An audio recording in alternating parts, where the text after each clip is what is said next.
Assalamualaikum warahmatullahi wabarakatuh. Perkenalkan, saya Dr. Indrayani SPI MSI, dosen pada program studi Perikanan Tangkap, Fakultas Perikanan dan Ilmu Kelautan Universitas Halu Oleo. Saya dipercaya mengampu mata kuliah dalam prodi maupun luar prodi pada Fakultas Perikanan dan Ilmu Kelautan Universitas Halu Oleo. Latar belakang pendidikan saya adalah S1 Pemanfaatan Sumber Daya Perikanan Universitas Hasanuddin, S2 Ilmu Perikanan Universitas Hasanuddin, dan S3 Ilmu Perikanan Universitas Brawijaya. Baik, pada kesempatan ini saya akan menjelaskan tentang PDD UKT PT bidang pengajaran.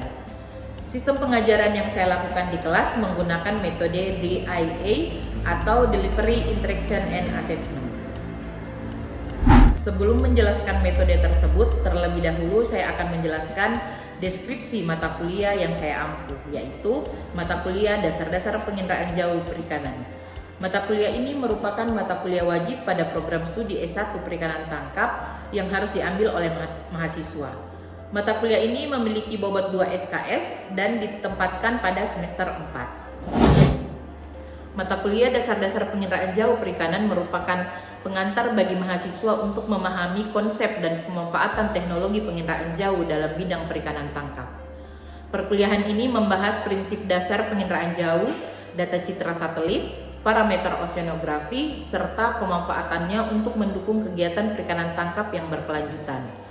Capaian pembelajaran mata kuliah ini adalah yang pertama, mahasiswa mampu memahami konsep dan prinsip dasar penginderaan jauh. Yang kedua, mahasiswa mampu menjelaskan interaksi energi elektromagnetik dengan atmosfer, perairan, dan objek di permukaan bumi.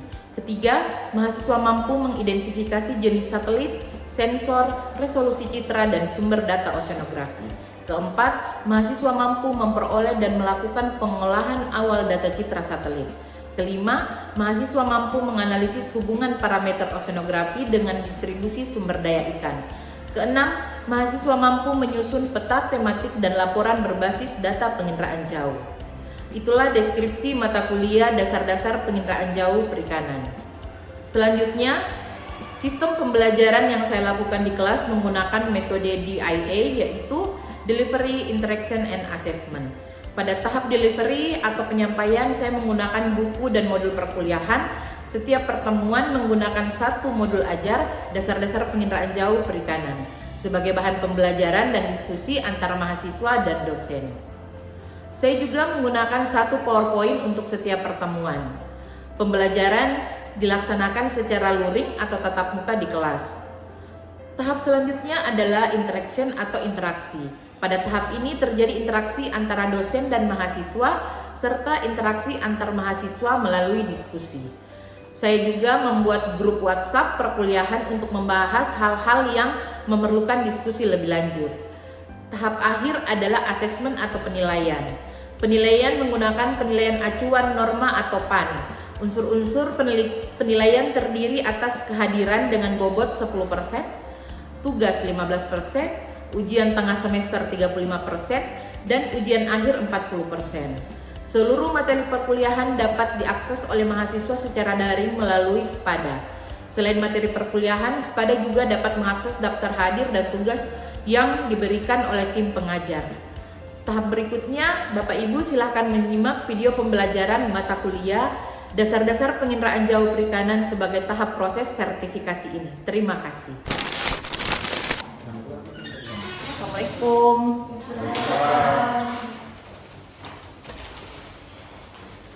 Bagaimana kabar kalian hari ini? Alhamdulillah baik, Bu.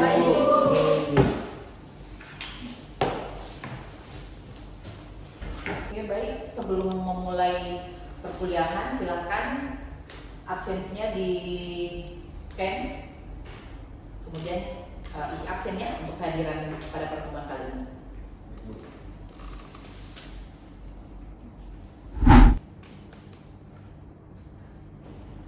Hari ini kita akan masuk pada pertemuan 12 untuk mata kuliah Dasar-Dasar Penginderaan Jauh Perikanan. Sebelum memulai perkuliahan, marilah kita berdoa sesuai dengan agama dan kepercayaan masing-masing. Berdoa dimulai. Selesai. Nah, hari ini kita akan mencapai pembelajaran dengan CPMK mampu melakukan interpretasi spasial parameter oceanografi dan menghubungkannya dengan potensi keberadaan ikan. Kemudian sub CPMK-nya mahasiswa mampu menafsirkan indikasi proses oceanografi yang relevan dengan perikanan tangkap. Bagaimana, ada yang bisa menjelaskan atau ada yang tahu tentang dua kata di atas yang mempengaruhi kesuburan perairan? Silakan angkat tangan. Ya. Baik, Assalamualaikum warahmatullahi wabarakatuh. Waalaikumsalam warahmatullahi wabarakatuh. Saya itu akan menjawab dari dua gambar di atas, yaitu front dan upwelling. Front adalah batas permukaan massa air, sedangkan upwelling adalah proses naiknya air laut dalam keadaan permukaan. Oke, baik. Ada yang mau menambahkan? Atau ada yang lain yang ingin menambahkan? Oke, jadi front dan upwelling ini adalah dua parameter oceanografi yang penting, tetapi mekanismenya berbeda. Ya, Bu. Hari ini kita akan masuk pada materi definisi proses terbentuk dan peran front serta upwelling sebagai indikator kesuburan perairan dan daerah potensial penangkapan ikan. Nah, ini yang Ibu tadi jelaskan di gambar. Front adalah zona batas antara pertemuan dua massa air laut yang memiliki karakter fisik, suhu, salinitas, densitas, kimia atau biologi yang berbeda. Kemudian, mengapa front penting?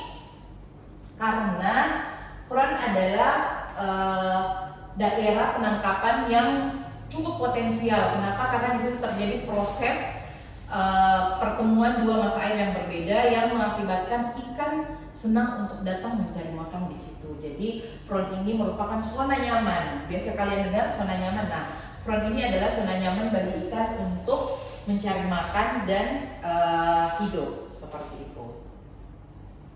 Nah, ini adalah gambaran front penting di perairan karena apa? Yang pertama, fitoplankton dan bahan organik menumpuk di situ.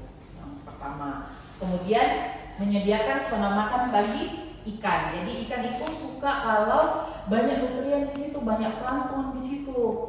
Jadi itu merupakan sumber tempat ikan mencari makan. Kemudian sebagai tempat ikan bertelur dan larvanya hidup. Jadi sebagai tempat pembesaran juga kalau fenomena front terjadi di perairan. Kemudian yang terakhir adalah membantu identifikasi fishing ground. Jadi bagi nelayan-nelayan penangkapan, ketika kita mampu mengidentifikasi di mana sih sebenarnya lokasi front yang ada di Laut Banda misalnya, itu bisa membantu memberikan informasi bagi nelayan untuk dia melakukan penangkapan di daerah tersebut. Jadi front, bagaimana front terbentuk? Front terbentuk karena tiga. Yang pertama, pertemuan massa air, konvergensi arus, dan yang ketiga adalah pengaruh topografi. Yang ketiga ini biasanya kita menyebut bahwa kebanyakan atau keseringan front itu terjadi di daerah pantai karena bentuk topografi yang berbeda daripada perairan laut dalam seperti itu. Jadi kalau di pinggir pantai itu kan bentuk topografinya berbeda-beda ya, hampir di sepanjang pantai. Nah, itu salah satu indikasi kenapa front biasanya ditemukan di sekitar pesisir pantai. Nah, tadi sudah front, kemudian sekarang kita mengacu ke yang berikutnya adalah upwelling. Jadi biasanya indikator perairan yang subur itu ada dua. Yang pertama adalah front, yang kedua adalah upwelling. Upwelling itu apa? Upwelling itu adalah naiknya massa air dari lapisan bawah ke permukaan. Kenapa dia menjadi subur? Karena nutrien yang ada di dasar itu naik ke permukaan, makanya dia juga menjadi salah satu indikator perairan yang subur. Nah, sama seperti front tadi, pemicunya apa? Nah, pemicu dan jenis upwelling itu ternyata ada tiga. Ada upwelling pesisir, upwelling ekuator, kemudian upwelling lokal. Nah, yang paling sering kita temukan di Indonesia itu adalah upwelling lokal. Kalian bisa baca di beberapa jurnal yang membahas tentang bagaimana upwelling lokal itu terjadi. Nah, ini yang gambaran tadi, gambar yang sebelumnya yang kita lihat bahwa upwelling itu adalah naiknya massa air di dasar ke permukaan. Mekanismenya seperti apa? Seperti ini. Yang pertama adalah air yang di dalam naik, kemudian menyebabkan nutrien bertambah, kemudian fitoplankton tumbuh, zooplankton meningkat, kemudian ikan berkumpul. Karena kita tahu bahwa fito dan zoo adalah indikator kesuburan perairan.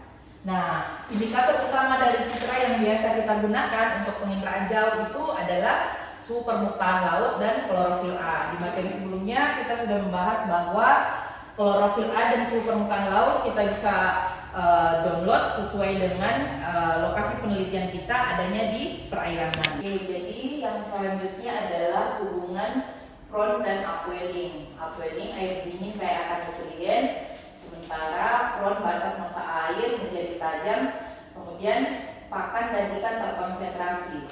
Upwelling dapat membentuk atau memperkuat front, tetapi front juga dapat terbentuk tanpa upwelling. Jadi masing-masing bisa terjadi karena faktor oceanografi yang mempengaruhi. Yang paling utama adalah suhu permukaan laut dan klorofil A. Nah, ini indikator penginderaan jauh yang biasa digunakan untuk mendukung kejadian front ataupun upwelling yang ada di perairan laut untuk memudahkan nelayan-nelayan kita, membantu nelayan kita dalam menentukan zona penangkapan ikan. Yang pertama adalah suhu permukaan laut atau biasa dikenal dengan SST, Sea Surface Temperature, di mana gradien suhu tajam untuk front, kemudian upwelling area lebih dingin dibanding sekitarnya. Jadi pada saat kita mengunggah data atau mendownload data suhu permukaan laut itu kita sudah bisa melihat ternyata tren suhu permukaan laut selama bulan November sampai dengan Desember itu cenderung dia lebih tinggi. Itu kan kita sudah bisa melihat, oh ada indikasi front ini. Atau misalnya tiba-tiba dari November sampai Desember dia suhu permukaan lautnya justru menurun menjadi 20 sampai 21 dari yang normalnya itu adalah 30 sampai dengan 32 seperti itu. Pada saat upwelling terjadi, kondisi klorofil A itu melimpah di perairan. Kemudian arus dan tinggi muka laut juga berpengaruh. Kemudian arah angin juga berpengaruh. Jadi ada beberapa faktor yang mempengaruhi front dan upwelling itu terjadi di perairan. Kemudian semakin banyak parameter yang Anda gunakan, maka semakin bagus kita menganalisis kejadian front dan upwelling. Makanya ini 4 parameter ini biasanya kita gunakan, kita mix untuk mengestimasi atau menduga di mana sih lokasi front dan upwelling ini terjadi. Jadi kalian bisa nanti membuat prediksi lokasi front dan upwelling di sepanjang Laut Banda. Misalnya mau ambil tahun 2020 sampai dengan 2025 itu bisa. Jadi kalau misalnya kalian mau melihat suatu perairan ini berpeluang untuk nelayan melakukan penangkapan dengan estimasi front dan upwelling itu terjadi, itu kalian bisa prediksi. Prediksi bisa dilakukan untuk mengetahui misalnya 2027 itu lokasi front dan upwelling di Laut Banda sebelah mana sih? Kita mau melihat. Nah, berdasarkan data yang sudah kalian kumpulkan dari 2020 sampai dengan 2025, tren akan tergambar. Tren bisa tergambar kalau kita menggunakan banyak data, banyak ulangannya. Jadi misalnya 2021 ternyata puncak front itu ada di Juni. Kemudian 2022 ada di Juli, Agustus 2023 di Agustus, 2024 ada di September. Nah, ini adalah langkah untuk bagaimana mengidentifikasi yang seperti Ibu jelaskan tadi untuk front dan upwelling. Yang pertama adalah pilih waktu dan wilayah. Pilih waktu dan wilayah di sini, teman-teman. Pilih waktu di sini kita mau melihat lokasi mana. Misalnya saya mau Teluk Bone, saya mau Laut Banda, saya mau Laut Sulawesi, saya mau Laut Flores, itu bisa. Ini bisa kita lihat. Jadi kita bisa mendownload citra, kemudian kita tentukan waktunya. Jadi kita misalnya dari semakin lama waktu yang kita pilih, semakin banyak tren yang bisa terjadi. Misalnya kita mau 15 tahun terakhir. 15 tahun terakhir berarti kita mulai pilih waktu untuk parameter oceanografi pendukung itu adalah mulai Januari 2010 sampai dengan Desember 2025. Itu kita punya data 15 tahun untuk Laut Sulawesi, Laut Banda ataupun Teluk Bone. Kemudian kita mengunduh hasil temperatur dan klorofil A. Ini bisa diakses secara gratis, hanya butuh jaringan yang stabil. Alamat websitenya itu bisa Ocean Color ataupun Copernicus. Nanti menyesuaikan ini mau pakai yang bulanan, tahunan ataupun harian, itu ada pilihannya. Kemudian setelah itu kita mengolah data. Jadi semakin banyak data, semakin bagus kita mengeksklud anomali-anomali yang biasanya kita temukan pada saat melakukan pengolahan data citra. Kemudian tumpang susun parameter. Tumpang susun parameter ini adalah menggabungkan antara data suhu permukaan laut dan klorofil A yang sudah kita download. Kemudian kita ketemu nelayan, Pak, ini mau memvalidasi hasil tangkapan tertingginya Bapak di bulan apa saja. Terus nelayan bilang, oh biasanya hasil tangkapan tertinggi itu dimulai dari bulan Juli sampai dengan akhir November. Desember sebenarnya masih ada hasil tangkapan, tapi cuaca buruk sehingga nelayan tidak melakukan penangkapan. Kemudian kita validasi dengan data yang sudah kita bikin, berarti itu biasanya tidak terlalu jauh kan, hampir sama antara yang kita buat prediksi itu mengatakan bahwa puncaknya adalah Agustus, September, Oktober, November, sementara nelayan mulainya Juli, kemudian berakhir di November karena di November sendiri mau masuk musim Desember yang cuaca sudah buruk, itu kan biasanya tidak terlalu jauh. Berarti apa yang kita buat untuk prediksi kejadian Pron dan Apollon itu sudah sesuai dengan langkah-langkah ini. Jadi Pron Apollon ini penting khususnya bagi nelayan penangkapan karena ketika cuaca buruk bukan tidak ada ikan di laut, tapi kondisi nelayan yang tidak bisa melakukan penangkapan. Kenapa? Karena cuaca buruk. Pada saat melakukan penangkapan, keamanan diri yang paling utama. Oke, sekarang kita masuk di diskusi. Jadi ibu bagi kelompok 1, kelompok 2, ada beberapa yang akan kita diskusikan. Nanti ibu bagi studi case-nya, kalian baca, kemudian sebentar kita diskusi antara kelompok 1 dan kelompok 2. Silakan model kursinya diubah untuk memudahkan kalian dalam berdiskusi.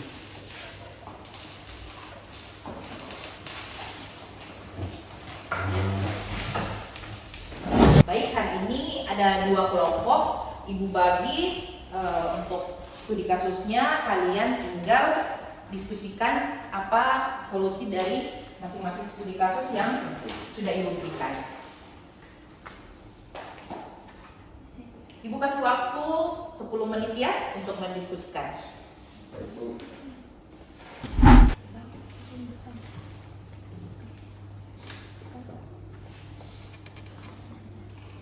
Oke, bagaimana? Sudah selesai mendiskusikan dengan teman kelompoknya? Oke. Kalau begitu kelompok 2 silakan membahas apa yang sudah didiskusikan dengan teman kelompoknya. Silakan. Baik, saya selaku perwakilan dari kelompok 2 nama Muhammad Abdul Syukur.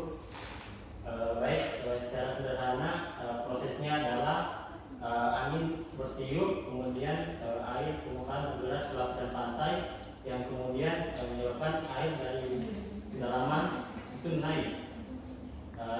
Terus unsur hara yang ada di situ meningkat, yang kemudian menyebabkan plankton dan ikan menjadi lebih meningkat.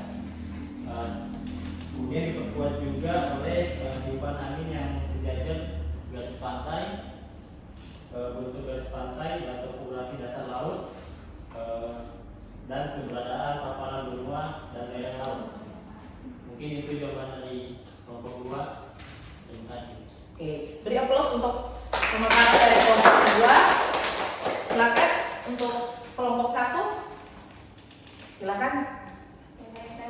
Ya. Terima kasih atas kesempatan yang diberikan kepada saya. Di sini saya perwakilan kepada kelompok 1. Sebelum perkenalkan, nama saya Nur Hayati. Saya akan menjelaskan mengenai terdapat batas TSS tajam tetapi klorofil A yang rendah. Di mana alasannya terdapat perubahan suhu yang tajam, namun tidak diikuti oleh ledakan fitoplankton atau klorofil A yang rendah. Di mana batas TSS menandakan adanya pertemuan dua massa air laut yang berbeda karakteristik, misalnya air yang hangat bertemu dengan air yang dingin. Oke, beri aplaus untuk kelompok 1. Jadi dua kelompok ini sudah mendiskusikan dua hal ya, apa yang terjadi di dua perairan berbeda. Dan upwelling terjadi itu di tiap daerah memiliki range atau kondisi yang berbeda-beda, ditentukan oleh banyak faktor seperti itu. Oke, jadi itu dua case yang kita diskusikan tadi. Kalian sudah bisa paham kan dari dua lokasi yang berbeda, ternyata front dan upwelling terjadi itu pun tidak sama, walaupun bulan dan tahunnya sama, tapi karena lokasi berbeda, efeknya pun berbeda. Nah, yang ini adalah contoh bagaimana kalau kita memprediksi fenomena upwelling yang ada di Indonesia, seperti yang studi kasus yang tadi. Gambarannya seperti ini, normal, ini ada keterangannya ya, upwelling intensitas lemah, sedang, kuat, kemudian menjadi pusat upwelling. Yang perlu kalian perhatikan adalah di mana indikator-indikator penting dari upwelling itu terjadi. Nah, ini ada beberapa contoh dari kejadian di pesisir Jawa. Di pesisir Jawa yang di atas, kemudian yang di bawah ini adalah sama di sekitar Samudra Hindia, yang kita tahu bahwa di sana merupakan daerah ruaya ikan pelagis-pelagis besar, tuna, tongkol, cakalang, yang mana juga dipengaruhi oleh upwelling. Nah, hari ini kita sudah belajar tentang front dan upwelling. Apa yang kita bisa peroleh? Yang pertama adalah front adalah zona gradien horizontal yang tajam dan sering menjadi lokasi agregasi organisme. Kemudian upwelling adalah naiknya air dalam yang dingin dan kaya nutrien sehingga meningkatkan produktivitas. Kemudian penginderaan jauh, SSC, klorofil A, arus tinggi muka laut, dan angin digunakan secara terpadu. Intinya adalah front memusatkan, upwelling menjuburkan, seperti itu. Ini ada tugas perorangan, nanti dikumpulkan di akun Sepada masing-masing. Materinya ibu juga sudah masukkan di akun Sepada, jadi kalau misalnya kalian mau membaca kembali materi hari ini, itu ada di akun Sepada masing-masing, silahkan diakses. Ini ada tugas studi kasus ZPPI di Indonesia menggunakan bantuan penginderaan jarak jauh. Nanti kalian buat resume, kemudian dimasukkan, jangan lupa dikumpulkan pada tanggal 12 Juli 2026, di-submit di akun Sepada masing-masing. Ada yang ingin ditanyakan?